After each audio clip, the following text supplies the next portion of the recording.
Thanks for joining us on this Saturday night. The monsoon hitting parts of the valley today, and if you're lucky, your area is drying out tonight. And if you weren't so lucky, you were left high and dry tonight.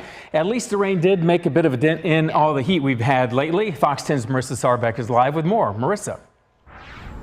Yeah, guys, it certainly did make a dent in that heat. It's not so bad out here right now, and it really did depend on where you were in the valley. We actually spent all afternoon and evening driving around to different parts. We were out in Chandler a little bit earlier today, and we were leaving just as it was starting to come down, came back to Phoenix, and by the time we got here, it had already dried out. We really didn't even see any puddles on the ground. Now, we spoke to our state climatologist, and she said it's pretty rare to see these rains here in June, but certainly welcome. June is usually the driest month climatologically for Arizona, and to get measurable precipitation in June, we're very, very excited and grateful for that.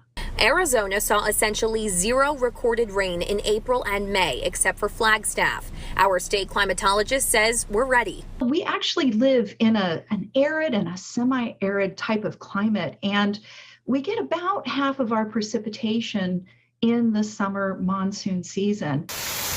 People in Phoenix are excited about it too, but for a few different reasons. We're hoping for a lot of rain because we need it. I mean, we know that the wildfires up north are terrible, and we're just as susceptible to those kinds of problems down here as well.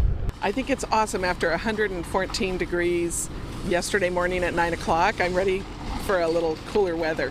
Regardless of your feelings on the start of monsoon season, experts warn you to stay safe around any floodwaters or lightning storms. What I describe it as heavy intense, so we get a lot of rain in a short period of time. You can block visibility, you may not be able to see, and of course sometimes we'll get a dust storm that comes in before we get our precipitation, and so the visibility on the roads is very important to pay attention to.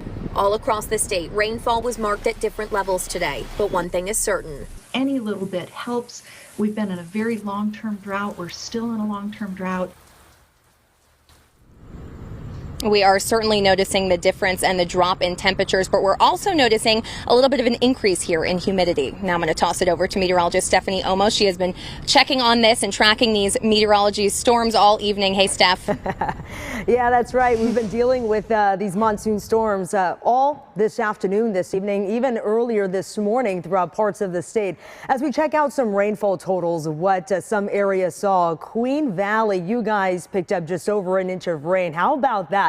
Gold Canyon picking up just over 3/4 of an inch, around 1/10 of an inch in Queen Creek, less than that in Paradise Valley and Cave Creek. Over at the airport, only a trace. Yeah, not a whole lot. The last measurable rainfall picked up at the airport was about 80 days ago. How about March 29th? So yeah, we definitely need the rain. It's very beneficial. Unfortunately, it was hit or miss. Not a lot of areas saw the rain, but I'm looking at some scattered light showers here in Phoenix. The bulk of the activity continues to shift on further to the east, but the intensity has decreased a bit as you see just moderate rainfall in Holbrook, but it's still raining pretty good right near Safford where they're looking at lots of lightning. We'll continue to track these storms and what is expected as we continue throughout the rest of this weekend. Coming up later on in the newscast. Thanks, Steph.